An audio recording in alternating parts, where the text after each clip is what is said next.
Hello friends, आप सभी को नमस्कार। मैं हितेश कुमार एक बार फिर से आप सभी का ज्ञानकोश यूट्यूब चैनल में स्वागत करता हूं। आज है 4 अक्टूबर और 4 अक्टूबर से जितने भी करंट अफेयर्स बनेंगी वो हम आज की वीडियो में चर्चा करेंगे। इसका पीडीएफ आपको ज्ञानकोश यूट्यूब चैनल के डिस्क्रिप्शन में मिल जाएगा या ज्ञानकोश नाम से ही टेलीग्राम चैनल है और ज्ञानकोश नाम से ही फेसबुक पेज है। अगर आपको करंट अफेयर के अलावा भी नोट्स चाहिए तो आप लोग टेलीग्राम चैनल ज्ञानकोश और ज्ञानकोश फेसबुक पेज को जरूर ज्वाइन कर लीजिएगा। इनके डिस्क्रिप्शन में मैं आपको लिंक भी सेंड कर दूंगा। तो चलिए शुरू करते हैं आज के कुछ महत्वपूर्ण करंट अफेयर्स। सबसे पहला प्रश्न, सबसे पहले तो बात करते हैं कि आज का जो दिन है 4 अक्टूबर जो है वो विश्व पशु कल्याण दिवस के रूप में मनाया जाता है। अगर हम बात करें इसकी शुरुआत कब हुई थी तो विश्व पशु कल्याण दिवस की शुरुआत हुई थी 1931 में। और कहां से हुई थी तो 1931 में इसकी शुरुआत हुई थी फ्लोरेंस। फ्लोरेंस एक शहर है इटली देश का, तो इटली के फ्लोरेंस शहर से इसकी 1931 में शुरुआत हुई थी। इस दिवस की जो शुरुआत थी वो पारिस्थितिकी विज्ञान शास्त्रियों द्वारा की गई थी। अब एक और भी यहाँ से महत्वपूर्ण प्रश्न बनता है कि जो हम विश्व पशु कल्याण दिवस पढ़ते हैं, इसी विश्व पशु कल्याण दिवस को ही पशु प्रेमी दिवस के रूप में भी जाना जाता है। अर्थात चाहे आप विश्व पशु कल्याण दिवस कहें या आप पशु प्रेमी दिवस कहें, दोनों की एक ही बात रहेगी। उसके बाद बात करते हैं कि आज के दिवस को मनाने का मुख्य उद्देश्य क्या है। तो इसका मुख्य उद्देश्य ये है कि जो पशु कल्याण मानक हैं उन सभी मानकों में सुधार करना, पशुओं के प्रति प्रेम दर्शाना, उनके प्रति लोगों का लगाव दर्शाना इस दिवस के मनाने का मुख्य उद्देश्य है। तो ये थी पहले प्रश्न से जानकारी। अब बढ़ते हैं अगले प्रश्न की तरफ।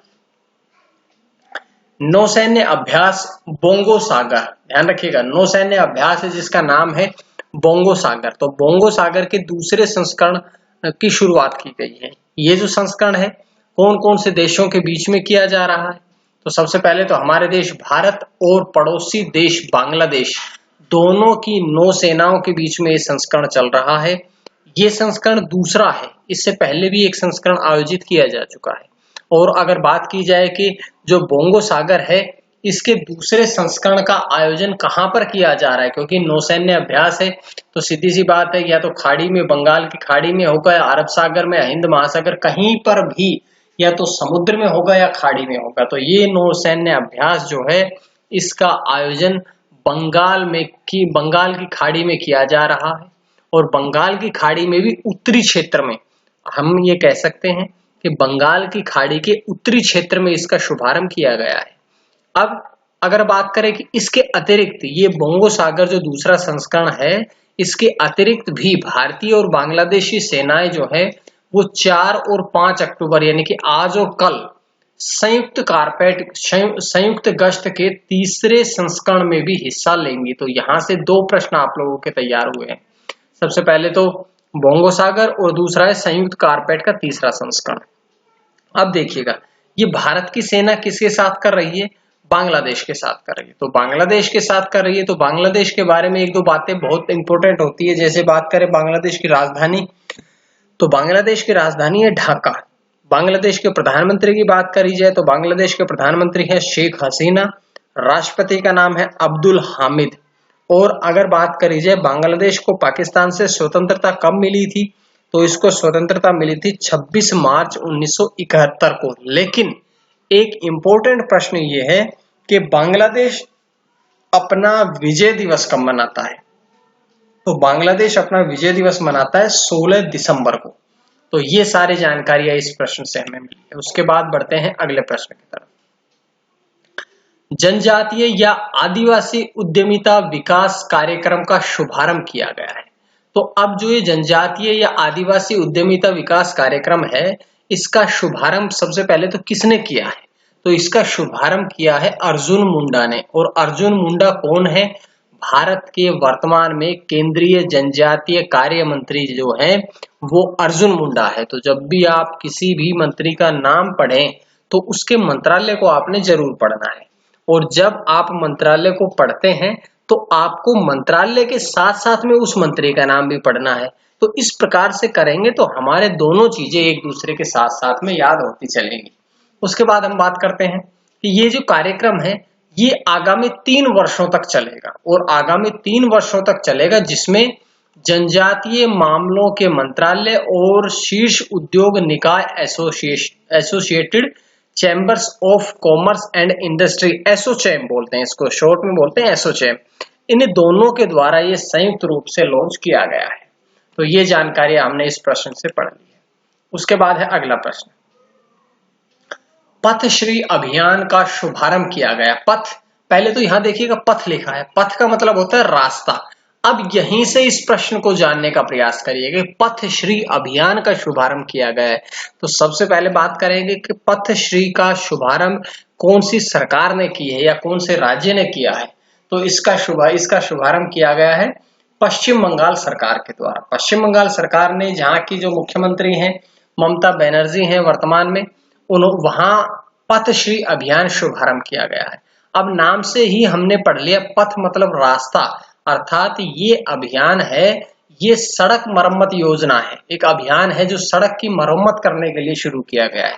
इसके द्वारा पश्चिम बंगाल राज्य की जो 12,000 किलोमीटर की सड़कें हैं, इस 12,000 की सड़क में लगभग 7,000 खंड से अधिक हिस्सों की मरम्मत की जाएगी, क्योंकि सड़क जब भी बांग्लादेश, जो पश्चिम बंगाल है, पश्चिम बंगाल में बाढ़ भी आती है क्योंकि बिहार के आसपास का क्षेत्र है, बारिश का भी मौसम होता है, तो बारिश और बाढ़ की वजह से जो सड़कें हैं वो टूट जाती है, खराब हो जाती है, उसमें गड्ढे हो जाते हैं। इन सब बातों को देखते हुए सड़क की मरम्मत करना ही पथश्री अभियान का मुख्य उद्देश्य है। अब देखिए, ये पश्चिम बंगाल सरकार द्वारा शुरू किया गया है, तो अगर पश्चिम बंगाल ने इसे शुरू किया है तो पश्चिम बंगाल के बारे में हम कुछ बातें पढ़ते हैं। बात करें अगर पश्चिम बंगाल की, तो पश्चिम बंगाल की स्थापना कब हुई थी? 26 जनवरी 1950 को। पश्चिम बंगाल की राजधानी कहाँ है? कोलकाता में इसकी राजधानी है। बात करें पश्चिम बंगाल के राज्यपाल कौन है वर्तमान में, तो पश्चिम बंगाल के राज्यपाल है जगदीप धनखड़, और मुख्यमंत्री की बात मैं पहले भी कर चुका हूं, ममता बनर्जी है। लेकिन ममता बनर्जी से एक प्रश्न ये बनता है कि ममता बनर्जी कौन सी पार्टी से है? तो ममता बनर्जी जो है वो AITC पार्टी की प्रमुख है। तो ये जानकारी हमने इस प्रश्न से पढ़ ली है। उसके बाद है अगला प्रश्न, कृतज्ञता नामक पोर्टल का शुभारंभ किया गया है। देखिएगा, नया पोर्टल शुरू किया है जिसका नाम रखा गया है कृतज्ञता।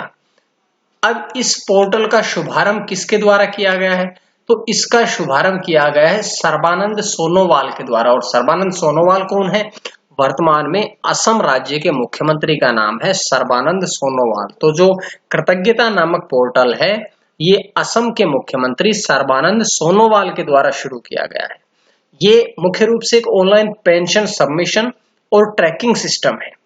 इसका मुख्य उद्देश्य क्या है कि जो रिटायरमेंट के पश्चात जो पेंशन भोगी हो जाते हैं, उन पेंशन भोगी व्यक्तियों की पेंशन से संबंधित जितनी भी प्रॉब्लम्स होती है, जितने भी दावे होते हैं, जितने भी उनकी समस्याएं होती है, उन सभी समस्याओं को निपटाना ही कृतज्ञता नामक पोर्टल का मुख्य उद्देश्य है। अब यहाँ एक बात पढ़ते हैं कि ये असम में शुरू किया गया है। तो असम के बारे में अगर हम पढ़ें, असम की राजधानी क्या है? दिसपुर। लेकिन एक प्रश्न ये बनता है कि असम राज्य का सबसे बड़ा शहर कौन सा है? तो यहां होता है गुवाहाटी। असम में जिले कितने हैं? 33। असम की राजभाषा कौन सी है? असमिया। असम के वर्तमान में राज्यपाल कौन है? जगदीश मुखी। और बात करें अगर हम असम के मुख्यमंत्री की, तो सर्बानंद सोनोवाल। और अगर बात करें सर्बानंद सोनोवाल कौन सी पार्टी से है, तो वे बीजेपी यानी कि भाजपा पार्टी से है। उसके बाद है अगला प्रश्न, देखिएगा, CRPF दिव्यांग योद्धा साइकिल रैली को हरी झंडी दिखाई। सबसे पहले तो बात करते हैं कि ये जो हरी झंडी दिखाने की बात है, ये दिव्यांग साइकिल जो रैली थी ये पूरी हो चुकी है, लेकिन इसकी शुरुआत किसने करवाई, इसको हरी झंडी किसने दिखाई? तो इसको हरी झंडी दिखाई है किरण रिजिजू द्वारा। किरण रिजिजू कौन है? वे हमारे देश के युवा मामले और खेल मंत्रियों के मंत्री हैं। अब किरण कहें या किरेन कहें, किरेन रिजिजू पूरा नाम है उनका। वे ये जो साइकिल रैली शुरू हुई थी, कहां से शुरू हुई? ये शुरू हुई थी गुजरात के साबरमती आश्रम से। और अगर आपको याद हो तो मैंने आपको बताया भी था कि साबरमती आश्रम जो है वो महात्मा गांधी द्वारा शुरू किया गया था। 2 अक्टूबर के दिन हम ये सारी बातें पढ़ चुके हैं, अगर आपको याद हो। अगर आपने महात्मा गांधी से संबंधित कोई बातें छोड़ दी है, उनकी किताबें, उनकी वैवाहिक जीवन, उनका पारंपरिक जीवन, उनकी किताबें, उनके आंदोलन, अगर कोई भी बात आपने छोड़ दी है तो 2 अक्टूबर की करंट अफेयर का शुरुआती 3-4 मिनट आप लोगों ने वीडियो जरूर देखनी है, क्योंकि महात्मा गांधी से संबंधित पूरी जानकारियां मैंने उस वीडियो में बता दी थी। तो ये शुरू हुई है गुजरात के साबरमती आश्रम से, जो कि 2 अक्टूबर को राजपथ पर आकर के समाप्त हुई। राजपथ कहाँ है? राजपथ है दिल्ली में। ये बात आपने पढ़ी है। अब ये साइकिल रैली पिछले 16 दिनों में 1000 किलोमीटर से अधिक चल करके दिल्ली पहुंची थी। इस बात को आप लोगों ने पढ़ लेना है। उसके बाद बढ़ते हैं अगले प्रश्न की तरफ। इंडिया टुडे हेल्थगिरी पुरस्कार प्रदान किया गया है। तो अब ये प्रश्न बहुत इंपॉर्टेंट बनता है, कारण मैं बताता हूं आपको। इंडिया टुडे हेल्थगिरी पुरस्कार जो है ये कहां पर शुरू किया गया? पहला प्रश्न, ये शुरू किया गया केरल राज्य में। अब ये केरल राज्य को प्रदान किया गया इंडिया टुडे हेल्थगिरी। इसके तहत क्या हुआ कि केरल राज्य को ऐसा बताया गया कि कोरोना वायरस से निपटने वाला देश का सर्वश्रेष्ठ जो राज्य है वो केरल राज्य है। क्योंकि शुरुआत में केरल में मामले आने शुरू हुए थे। जब हमने कोविड-19 की वीडियो पढ़ी थी तो आप लोग वो देख लीजिएगा, डिस्क्रिप्शन में मिल जाएगी आपको। अभी भी आज की वीडियो के डिस्क्रिप्शन में भी मिलेगी आपको वो। उसके बारे में, कोरोना वायरस के बारे में पूरी जानकारियां दी थी। तो पहला मामला केरल में ही आया था, लेकिन केरल ने सबसे ज्यादा कोविड-19 को कंट्रोल किया। इसलिए ही इंडिया टुडे हेल्थगिरी पुरस्कार जो है वो केरल राज्य को दिया गया। और अगर हम बात करें कि इस पुरस्कार की घोषणा किसने की है, तो इस पुरस्कार की घोषणा की है डॉक्टर हर्षवर्धन सिंह द्वारा। और डॉक्टर हर्षवर्धन सिंह कौन से मंत्रालय के मंत्री हैं? तो केंद्रीय स्वास्थ्य मंत्री है डॉक्टर हर्षवर्धन सिंह, जिन्होंने इस पुरस्कार की घोषणा की है। अब देखिए, ये पुरस्कार केरल राज्य को प्रदान किया गया। तो केरल के बारे में भी हम कुछ बातें पढ़ते हैं। जैसे बात करें, केरल की राजधानी कहाँ है? तिरुवनंतपुरम में है। केरल में जिले कितने हैं? 14 जिले हैं। केरल की राजभाषा कौन सी है? मलयालम।